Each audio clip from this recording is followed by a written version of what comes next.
Bueno, recién terminamos de hacer el vivo de perspectiva de género y garantías constitucionales, pero tenía ganas, ya que estaba así embalado, de hacer una lectura más de Binder, así vamos avanzando y después ya continuamos con otro día. Así que arranco directamente y va a quedar en el FED. El punto número 2 habla del debilitamiento de la garantía del hecho.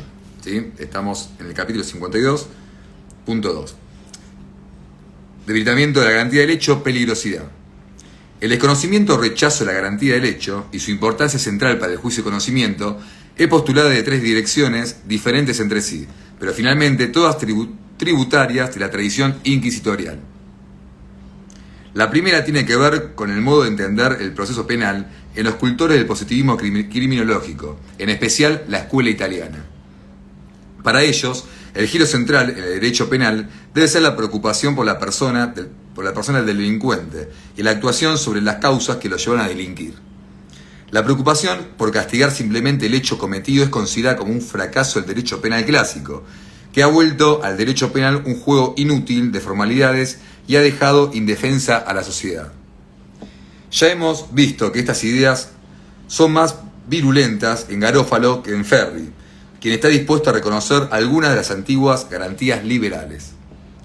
Pero la verdadera defensa de la sociedad consiste en detectar y remover las causas del delito, y cuando ellas son posibles de remover, en identificar y neutralizar a quien puede cometer otros delitos en el futuro, reconocer la peligrosidad. A reconocer la peligrosidad de una persona y evitar que ella se manifieste en la sociedad, se convierte en el eje del funcionamiento de todo sistema penal. El hecho, como tal, es solo aquello que nos permite encontrar la peligrosidad del sujeto. Es un síntoma de algo más profundo. Es solo la manifestación de una personalidad peligrosa. Y si la justicia penal no actúa sobre ella, el juicio se convierte en un juego de principios y no en una herramienta de defensa social.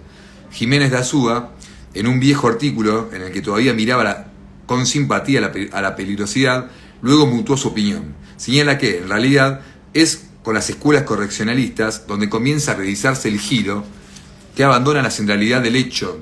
Recordemos que Carrara es un gran crítico del correccionalismo de Roeder. Nos dice: el hombre delincuente fue primero una noción antropológica especulativa que surge con la teoría correccional, edificada por Roeder. El derecho penal comienza ya a mirar al hombre no exclusivamente el acto, y no solo al hombre como ente abstracto y en general, sino al hombre real, vivo y efectivo en su total y exclusiva individual. La pena no atiende solo al hecho aislado, que quebranta el derecho, sino que la mira en relación a toda la vida anterior y posterior del sujeto. Esta visión inicial de correccionalismo se desarrolla completamente en la escuela positivista. Como en la escuela correccionalista, el positivismo reclama como criterio atender más al sujeto que al acto. No hay delitos, sino delincuentes, dice Ferri. La pena no se debe imponer y medir según la gravedad del hecho, sino en vista a la temibilidad del culpable. Y continúa aún precisando la doctrina de Ferri, que se reafirma en la pluma de Franz von Liszt. La finalidad de la punición no la constituye el delito, sino el delincuente. No el concepto, sino el individuo. O como lo ha sostenido Spalding y Burroughs, el delincuente debe ser encarcelado no por lo que ha hecho, sino por lo que es. Véase Jiménez de Azúa, 1920. Estas ideas quedan atrás. El hecho se convierte en un indicio del estado peligroso, nada más. Por los doctrinarios positivistas reconocieron que ello no era una cuestión sencilla y que los jueces no estaban suficientemente preparados para reconocerlo. Pero las soluciones que propone Jiménez de Azúa en esta época temprana son terribles. A nuestro juicio no hay más que un camino para solventar el arriesgado asunto. Las sentencias, que no sabemos hasta qué punto pueden conservar ese nombre, en que se haga la declaración del estado peligroso serán provisionales, esencialmente mudables y susceptibles de reformas. Ese abominable arcaísmo de la santidad de la cosa juzgada debe ser desterrado para siempre. Esa declaración de peligrosidad se puede hacer una vez cometido el delito, pero también antes si hay indicios suficientes, a través de las sentencias provisorias e indeterminadas que habiliten las medidas de rescate social, como se hace con los niños, los locos o los vagos. Por supuesto, el debate de décadas fue destruyendo o debilitando esta idea, aunque transitó más bien por los carriles de la definición de la responsabilidad e imputabilidad y las medidas de seguridad y preventivas antes que sobre los efectos procesales. Pero no debemos creer que se trata de la tendencia totalmente acallada, ya que siempre reaparece con viejas y nuevas fórmulas. Creo que la que hablamos en el vivo hace un ratito, es justamente esto, ¿no? Que vuelven a aparecer siempre este tipo de cuestiones. Y por eso tenemos que tenerlas presentes y no olvidar la historia. No vivir colgado de ella, pero no olvidar la razón de ser. Si bien ya hoy el lenguaje de los positivistas nos parece caduco y agresivo, la peligrosidad se sigue utilizando para graduar la pena, para establecer medidas de seguridad y se encuentra en la base del agravamiento por reincidencia.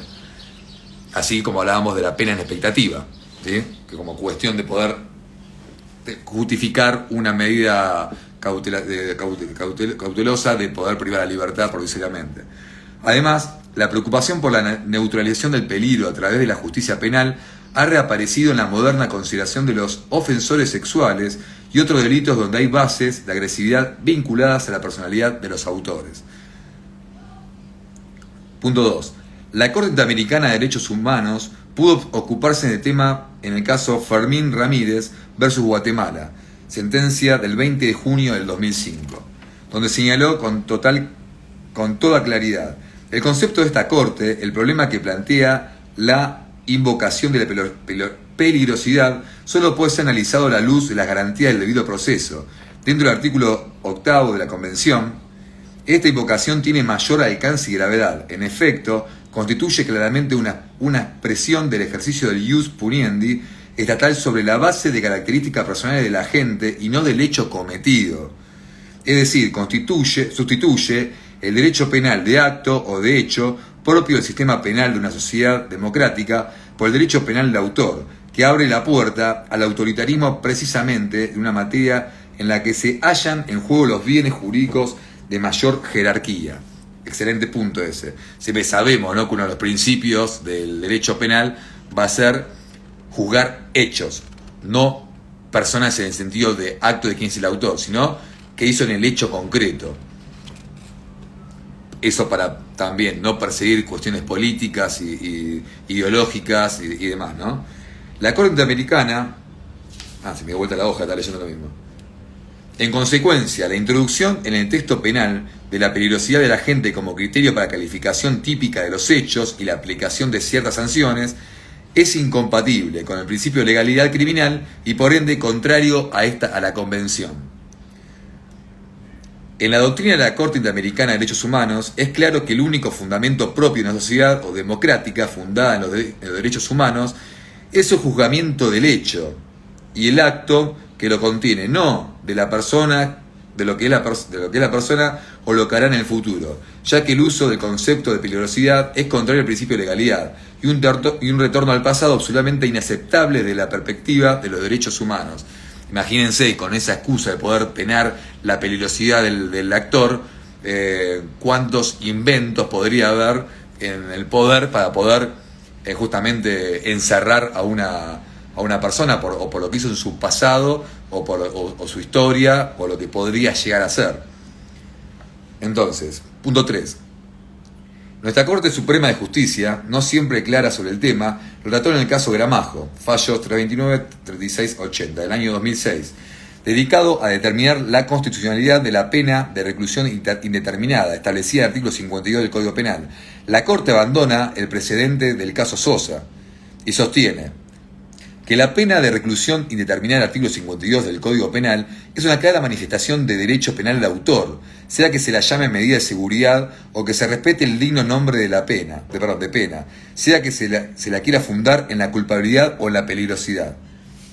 En cualquier caso, resulta claro que no se está retribuyendo la lesión a un bien jurídico ajeno causada por el acto, sino que en realidad se apunta a encerrar a una persona en una prisión, bajo un régimen carcelario y por un tiempo mucho mayor al que le correspondería de acuerdo con la pena establecida para el delito cometido, debido a la forma en que conduce su vida, que el Estado decide considerar culpable o peligrosa. En efecto, suponiendo que se mida la culpabilidad o la peligrosidad, no está viviendo la lesión o un bien jurídico determinado, sino la conducción que su vida hace a la gente. Vamos a este punto. Dice, en consecuencia, no puede sostenerse seriamente que se autorice a un Estado de Derecho para que imponga penas o prive de libertad a una persona con independencia del nomen juris, que el legislador, la doctrina o la jurisprudencia eligiera darle el mecanismo utilizado para ello, sobre la base de una mera probabilidad acerca de la ocurrencia de un hecho futuro, eventual. Este precedente de la Corte es claro y los otros magistrados, por pésima costumbre de emitir votos personales cuando no tienen disidencias reales y ni siquiera líneas argumentales diferentes, sino meros estilos literarios o cuestiones de palabras, ratifican la misma doctrina sobre el carácter constitucional de punición sobre la base del hecho o la acción de un uso intercambiable de palabras. El juez Petracci dice que dentro de nuestro sistema, dentro de nuestro régimen constitucional, solo es posible que el Estado restrinja a título de pena los derechos de un ciudadano, y en particular su libertad, cuando esa injerencia se produce como reacción a un hecho cometido con culpabilidad, en otras palabras, con los límites del principio de culpabilidad. O, como sostiene el juez Fait, se desprende de la propia letra de la Constitución, la reacción estatal en clave punitiva debe siempre vincularse a un hecho previo, artículo 18 de la Constitución Nacional, como al respeto del principio de culpabilidad que rige en materia en cuestión. Finalmente, de un modo u otro, la Corte es clara: solo es constitucional la pena cuando surge el juzgamiento de un hecho punible, nunca de la peligrosidad o cualquier otra forma de considerar lo que la persona es o hará en el futuro. Punto 4. Mucho más directa es la visión de este tema que surge el voto de disidencia del juez Zaffaroni en el caso Argul del año 2007. Allí le otorga a la inconstitucionalidad del juzgamiento sobre base de peligrosidad una base más amplia, ya que la Cámara Nacional de Casación había incorporado argumentos de peligrosidad para argumentar la pena del condenado. Dice el voto disidente de la mayoría de la Corte no considera admisible el recurso extraordinario. Punto 1 del voto disidente, ¿no? Cualquier análisis subjetivo de peligrosidad resulta insostenible en la actualidad e incomprensible con los preceptos contenidos en nuestra Constitución Nacional y en la legislación internacional sobre los derechos humanos, ya que no resulta concebible que un pronóstico de comportamiento sea un elemento válido para agravar la pena presente en pos de un posible accionar futuro, basado en un cálculo de probabilidad que se funda en la presunta personalidad peligrosa del enjuiciado. 2. Que esta Corte tiene dicho que nuestra Constitución impuso desde siempre un derecho penal de acto, es decir, un reproche del acto ilícito debido a la concreta posibilidad y ámbito de reproche, y rechaza toda forma de reproche de la peligrosidad de la gente. En esta disidencia queda establecida la inconstitucionalidad del uso de la peligrosidad en cualquier caso y circunstancia, ya que viola el principio de juzgamiento del hecho que establece nuestra Constitución Nacional en el artículo 18. Punto 5. Infracción de valor de acción. La segunda dirección del debilitamiento de la garantía del hecho proviene de la noción misma de infracción, sobre la cual ya hemos desarrollado diversas críticas. La infracción en una relación de desobediencia que se pone de manifiesto con el hecho, pero no es el hecho mismo, del mismo modo que sucede con el concepto de estado de peligroso. El hecho es solo un indicio, un disparador del eje de la imputación que se constituye con la desobediencia a la norma o mandato de autoridad. Esta vieja inconstitutiva tradición inquisitorial que tanto destacó Foucault ha pervivido a través de los años, no solo en las prácticas judiciales e inquisitoriales, sino en doctrinas no siempre totalmente conscientes de las implicancias de sus postulados teóricos, que se presentaban como el resultado de corrientes filosóficas más modernas, cuando en realidad eran tributarias de antiguas tradiciones. Cierta dogmática penal, en particular, ha sido la que resguardó y proyectó esa tradición hasta el presente, ocultando su base inquisitorial y su capacidad para destruir el concepto de hecho, que al que confunde el concepto de acción sin advertir las diferencias. En la investigación más profunda y precisa sobre el tema, llevada adelante por Marcello Sanchinetti, se observa esta tendencia a cambiar los ejes de la discusión, abandonando toda consideración sobre el concepto de hecho, en el sentido de la base del juzgamiento previsto en nuestra Constitución Nacional. En efecto, ya en el inicio de su exhaustivo trabajo, se plantea el problema de cuál es el núcleo de infracción a la norma. Lo es, nos dice, el que el autor haya disparado o que la víctima haya muerto. Y la respuesta a este interrogante constituye el tema de una teoría del ilícito, cuyo cometido consiste en explicar en qué consiste la infracción de una norma, la infracción a un deber. Ya en otro lugar, Binder, en el 2004, hemos afirmado nuestra discrepancia con este concepto, ya que en nuestra opinión la teoría del delito es una analítica del hecho merecedor de pena y no una descomposición o análisis de la infracción, y menos aún una filosofía a las razones para aplicar la pena. También hemos señalado que ambas visiones corresponden a dos tradiciones sobre el fundamento y objeto del derecho penal en sentido amplio, según uno se ubique en una u otra concepción. Los problemas aparecen diferentes y muchas veces se traducen en perspectivas irreconciliables. Dice, tal como hemos sostenido, me salté un párrafo, vamos a la parte acá que tengo subrayada.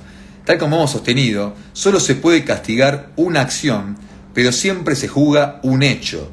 Planteado así, creemos que el tema en gran medida se disuelve, salvo para quienes buscan que solo se juzgue una acción, independientemente de la valoración de esa acción en relación a las consecuencias de ella, o para quienes pretendan castigar solo resultados como una versión moderna del versori in re illicita.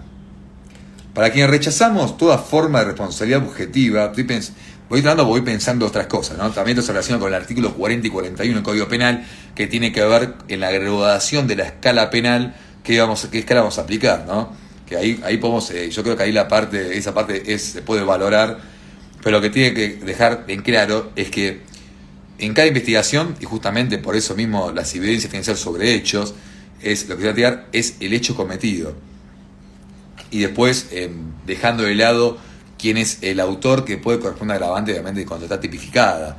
Que si el artis médico va a ser un médico, va a tener un agravante por esa que el mismo tipo penal lo dice, ¿no? No es una valoración del jugador, sino que el tipo penal lo dice. ¿Dónde quedé? Bueno, el argumento de Sanchinetti es simple, dado que lo único que se puede motivar es la acción de un sujeto determinado, o un conjunto de sujetos. Es evidente que la norma que busca desalentar ciertas conductas solo se puede dirigir a esos sujetos y por lo tanto, lo que es desvalioso en la acción que esos sujetos desarrollan. Bien. Esta acción pondrá en peligro más o menos cierto remoto o causará daños, pero esas consecuencias no pueden constituir el núcleo de la infracción, dado que la naturaleza no se motiva sino la persona humana. Toda esta argumentación no vale para el derecho penal de las personas jurídicas. La intensidad de la infracción y por lo tanto el mayor o menor de valor solo puede provenir de los elementos de la acción misma, no de sus consecuencias que pueden ser azarosas. Este razonamiento es simple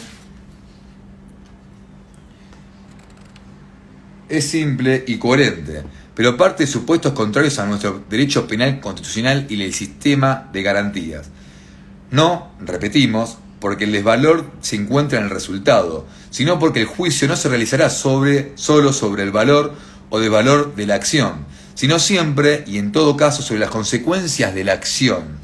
Bien, eso es lo que quería decir antes, yo me la compliqué, que son las que fundan la tutela judicial de la víctima.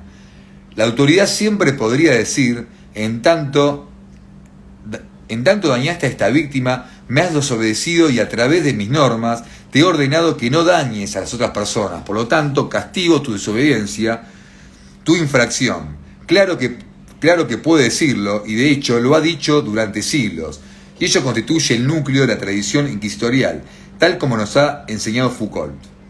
Por esa forma racional, no es la propia de nuestro sistema constitucional, que siempre juzgará un hecho para determinar si se puede castigar la conducta. Los componentes del hecho son siempre mucho más amplios que la acción misma, y son los que completan la estructura del valor que desencadenará la aplicación de una pena. Solo una dogmática penal que se olvida del derecho penal, solo una dogmática penal que se olvida que el derecho penal está tan conformado por las reglas estrictamente penales como por reglas del juicio y proceso, puede quedar atrapado modernamente en los pliegues de una tradición inquisitorial tan clara. También quienes han pretendido responder a esta tradición dentro de la dimensión estrecha dogmática penal tradicional han quedado atrapados en inconsecuencias.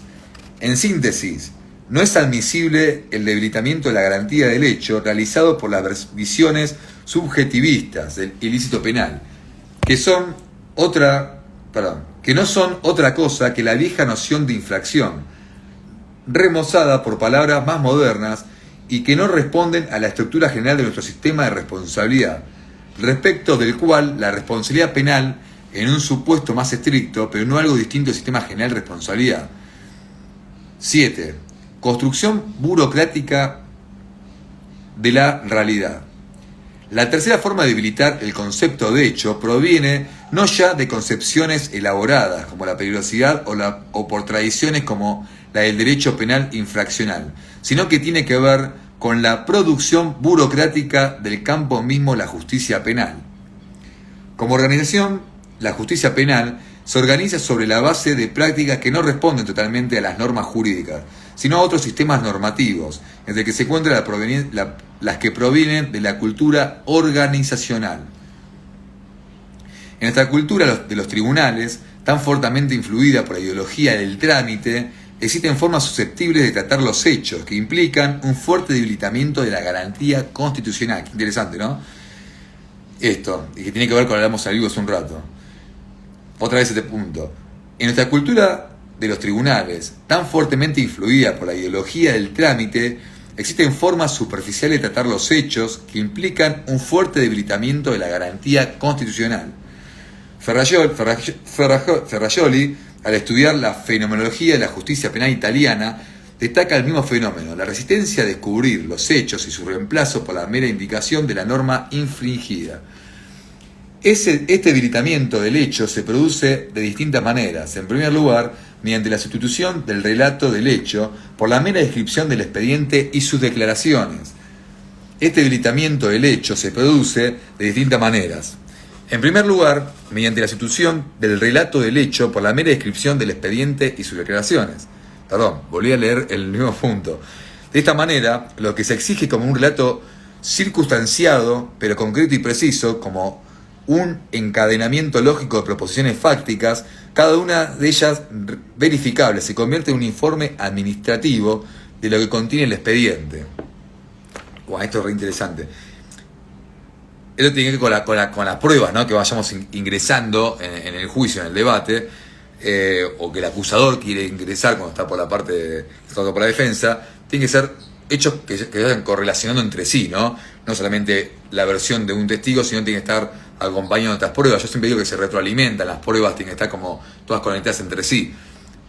Un testimonio va a estar avalado por una pericia también va a estar avalado, o una inspección ocular va a estar avalado va a avalar un testimonio y demás. Entonces eso va correlacionado, va a ser las proposiciones fácticas que va a llegar a la verdad.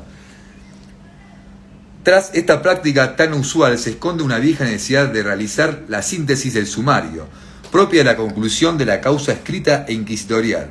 En segundo lugar, se debilita el concepto de hecho cuando lo que se describe no es una narración de algo sucedido por el mundo exterior, sino en el proceso social, sino que simplemente se menciona el supuesto fáctico establecido por la ley penal.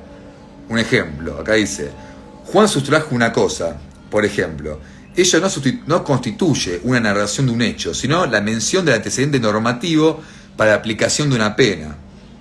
En tercer lugar, se produce el debilitamiento burocrático de la garantía del hecho, cuando existe la incapacidad de utilizar un lenguaje ordinario y las narraciones, aun cuando se mantengan en esa discusión fáctica, se realizan utilizando la jerga de los tribunales. Esto que hablamos, todo se relaciona con todo, ¿no? Acá tiene que ver, cuando esto lo hablamos en uno de los videos, que un error que está bueno repetirlo, es cuando alguien nos contrata a hacer una denuncia y en la denuncia describimos el tipo penal. Ponemos acá, Juan sustrajo una cosa parcialmente ajena. No, lo que tenemos que hacer es contar los hechos, las circunstancias, el contexto del hecho, y después tiene que ser verificado, ¿no? Verificado y está ahí. Entonces, cuando hacemos una denuncia, por ejemplo, desde el funcionario de la parte privada, no nos vamos a ocupar nosotros de encuadrar jurídicamente. Podemos poner un punto aparte, no hay problema, así, pero cuando vamos a contar los hechos, tenemos que contar las circunstancias del hecho. En vez de decir, Juan sustrajo una cosa, sino que en tal día, en tal momento, circunstancias que se encontraba el horario, donde se hizo, si estaba solo, se rompió, que no se rompió. Entonces, de ahí vamos construyendo y después el acusador, la parte del funcionario, va a encuadrar y va a decir qué figura tiene. Eso lo podemos proponer, no digo que no, pero tengo que ocupar más de narrar los hechos, de todo el contexto de que llevo el hecho. Ya que me pongo a hablar, porque me pierdo donde dije. Se dirá que esta práctica es menos perniciosa, pero normalmente está vinculada a la utilización de presunciones de hecho ilegales, pero que tiene un fuerte asidero de las jeringonzas de la maquinaria judicial. A todas estas formas la denominamos la construcción burocrática de la realidad, y en la práctica constituye una de las formas más extensas de violación de la garantía del hecho. Por el contrario, el modo como un sistema de justicia penal actúa alrededor de la construcción de lo fáctico, es la mejor demostración de la aplicación del sistema de garantías. Última hojita, punto número 8. El alejamiento del mundo circundante y la fabricación de una realidad propia es el modo como las organizaciones se preservan del medio ambiente, en este caso del contexto social. Por ello, la construcción burocrática de los hechos es una manifestación de las dificultades generales que tiene la administración de la justicia para establecer un intercambio abierto, fluido, transparente con su entorno social. Ya hemos hablado de las necesidades de simplificación que deben cumplir las formas procesales, pero esta función no puede significar el abandono de las funciones sociales de la administración de la justicia. Uno de los canales principales de contacto con la realidad es el que surge de la adecuada descripción de los hechos como acontecimientos sociales. A partir de allí, el relato de todo lo que pueden aportar información sobre esos hechos también se vuelve fluido y más transparente. Existe una relación entre la descripción burocrática de los hechos y los modos artificiales de recolección de información, que hace que testigos y en general las partes se comuniquen entre sí de un modo artificioso, poco eficiente, con un lenguaje que se aleja de los modos naturales de hablar de las personas. ¿Cómo me gusta esto? Porque, insisto, porque es algo que me hacía ruido a mí en la misma carrera de grado, cuando estudiaba abogacía.